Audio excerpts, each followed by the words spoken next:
Në një nga momentet më të rënda dhe më prekse që ka përjetuar ndonjëherë Big Brother Kosova, Labinoti largohet përkohësisht nga shtëpia për të marrë pjesë në varrimin e gjyshit të tij. Një moment ku loja shuhet plotësisht dhe realiteti i jetës godet fort, pa paralajmërim, pa mëshirë. Që nga çasti kur del nga shtëpia, dhimbja e tij nuk ka pushim. Lotët nuk ndalen. Zemra e tij është e thyer dhe çdo hap që hedh drejt familjes është një hap më afër një lamtumire që nuk e kishte imagjinuar kurrë, që në rrugë, Labinoti është i zhytur në mendime. Syt i ka të skuqur, shikimin e humbur dhe fytyrën e rënduar nga dhimbja. Nuk flet shumë. Çdo sekond i sjell ndërmend kujtime me gjyshin, zërin e tij, këshillat, mënyrën se si e priste gjithmonë me buzëqeshje. Lotët i rrjedhin pa u ndalur, sikur zemra e tij nuk po arrin ta pranoj humbjen. Kur mbërrin në vendin ku po mbahet ceremonia martore, dhimbja bëhet edhe më e madhe. Familjarët e presin me lot në sy. Përqafimet janë të forta, të gjata, të mbushura me vaj. Në atë moment, Labinoti shpërthen. Qan pa fund, pa u përmbajtur, pa u fshehur. Është një qarje e thellë, e dhimbshme, një qarje që vjen nga shpirti. Ai përsërit vazhdimisht emrin e gjyshit, sikur shpreson që ai ta dëgjojë, teksa afrohet pranë arkivolit, këmbët i dridhen. Duart i mbështet mbi arkivol dhe lotët i bien mbi të. Qëndron aty gjatë, pa lëvizur, duke folur me zë të ulët, fjalë që vetëm ai dhe gjyshi i tij i din. I kërkon falje që nuk ishte pranë në momentet e fundit, i thot se sa shumë e donte dhe se sa i rëndësishëm ka qenë për jetën e tij. Gjatë gjithë ceremonisë, Labinoti vazhdon të qaj pa pushim. Çdo lutje, çdo fjalë e thënë nga hoxha, çdo pëshërtim e të pranishmëve, ja shton edhe më shumë dhimbjen. Ai mban kokën ulur, lotët i rrjedhin mbi tokë dhe zemra i rreh fort nga dhimbja. Banorët e Big Brother Kosova që e kanë shoqëruar i qëndrojnë pranë, i vendosin dorën mbi shpatull, e përqafojnë. Por dhimbja e tij është e madhe, e pazvendësueshme. Në një moment, Labinoti flet mes lotësh, të gjithë mendonim se gjyshja ishte më e sëmur. Por Zoti e deshi ndryshe. Munda nga jeta gjyshi. Ai që ishte forca jonë, shtylla e shtëpisë. Kam qenë shumë i lidhur me të. Ai më rriti, më formoi, më bëri njëri. Zëri i tij thyet. Lotët nuk ndalen as për një sekond. Ai rrëfen se gjyshi ka qenë gjithmonë pranë tij, në çdo hap të jetës, në çdo vështirësi dhe në çdo gëzim. Patë, nuk do të isha ky që jam sot, thot ai, duke qarë pa fund. Momenti më i rënd është ai i lamtumirës së fundit. Kur arkivoli ulet në varr, Labinoti nuk arrin të qëndrojë në këmbë. Qan me zë, i përkulur nga dhimbja. Merr një grusht dheu dhe e hedh me duar që i dridhen, duke përshpëritur, të dua, gjysh. Mos më haro. Edhe pasi ceremonia përfundon, lotët e tij nuk ndalen. Ai qëndron pranë varrit, nuk largohet menjëherë. Sikur nuk dëshiron ta pranojë se gjithçka ka marrë fund. Banorët dhe familjarët e ftojnë të largohet, por ai kthehet edhe një herë, shikon varrin dhe qan sërish, pa fund, pa fjalë. Kthimi drejt shtëpisë së Big Brother është i heshtur. Labinoti është i thyer emocionalisht. Qëndron i ulur, me shikimin nga dritarja, lotët i rrjedhin ende. Askush nuk flet. Të gjithë e respektojnë dhimbjen e tij. Në atë moment, ai nuk është banor i një loje televizive, por një nip që ka humbur gjyshin, njeriu që e donte më shumë. Ky moment mbetet një nga episodet më të dhimbshme dhe më njerëzore në historinë e Big Brother Kosova. Një dëshmi se përtej kamerave dhe spektaklit, ka dhimbje reale, humbje reale dhe lot që nuk ndalen dot. Labinoti, me lotët e tij pa fund, na kujtoi se humbja e një gjyshi nuk është thjesht një ndarje, por një plagë që mbetet për jetë në zemër, sepse disa njerëz nuk i humb kurrë vërtet. Ata jetojnë në kujtime, në mësime dhe në dashurinë që lën pas. Dhe gjyshi i Labinotit do të jetojë gjithmonë në zemrën e tij. Dita nisi ndryshe në shtëpinë e Big Brother Kosova. Një ditë e rëndë, e mbushur me heshtje dhe emocione të papërshkrueshme.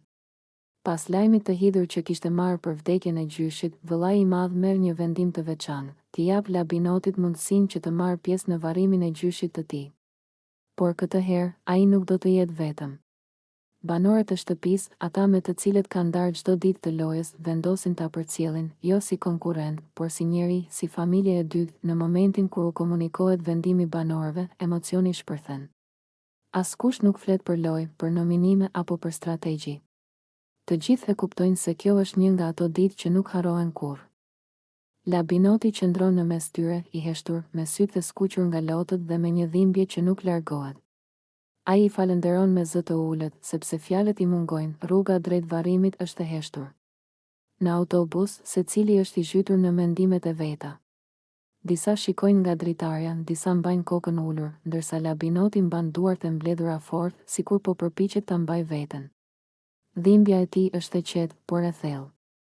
Nuk qanë me zë, por lotët i rrëshqasin pa u ndalur, kur mbërrin, atmosfera bëhet edhe më e rëndë. Familjarët e presin Labinotin me lot në sy. Përqafimet janë të forta, të gjata, të mbushura me dhimbje dhe mall. Në atë moment, ai nuk është më banor i Big Brother, por nipi që po kthehet për t'i dhënë lamtumirën e fundit gjyshit të tij. Në oborrin e shtëpisë, Labinoti ndalet për pak. Shikon rreth e rrotull, sikur kërkon gjyshin me sy. Kujtimet i vërshojnë njëra pas tjetrës. Fjalët e tij, këshillat, buzëqeshja e qetë, dora që gjithmonë i ka qëndruar mbi shpatull. Ai merr frym thellë dhe pëshpërit, e di që nuk më dëgjon më, por jam këtu, gjysh. Gjatë ceremonisë së varrimit, heshtja është totale. Vetëm zëri i imamit dhe pshërtimat e njerëzve dëgjohen. Labinoti qëndron pranë arkivolit, i mbështetur nga familjarët dhe nga banorët e shtëpisë. Në fytyrën e tij lexohet një dhimbje e pastër. E vërtet.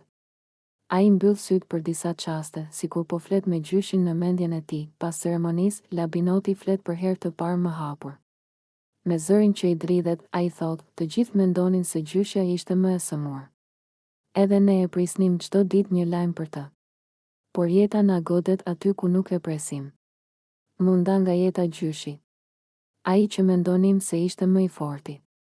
Ai ndalet për një moment, lotët i mbushin sytë dhe vazhdon, kam qenë shumë i lidhur me të. Ai më rriti, më mësoi çfarë do të thotë të jesh burr, të jesh i ndershëm dhe të mos e ulësh kurrë kokën. Çdo sukses që kam, e ka edhe dorën e tij brenda. Banorët e dëgjojnë në heshtje. Disa fshin lotët, disa i vendosin dorën mbi shpatull për t'i dhënë forcë.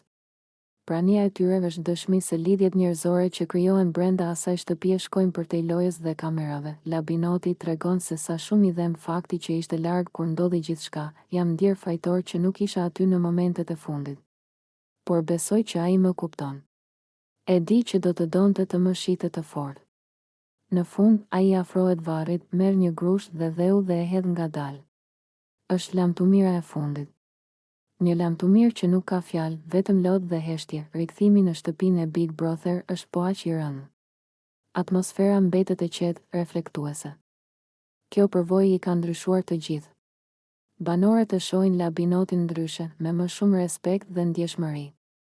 Ai nuk flet shumë, por prania e tij është e fortë. Një forcë që vjen nga dhimbja, nga dashuria dhe nga lidhja e thellë me gjyshin e tij. Kjo ditë mbetet një nga momentet më të forta emocionale të Big Brother Kosova. Një moment që tregoi se jeta nuk ndalet për asnjë lojë dhe se humbja e një njeriu të dashur është dhimbje që na bashkon të gjithëve.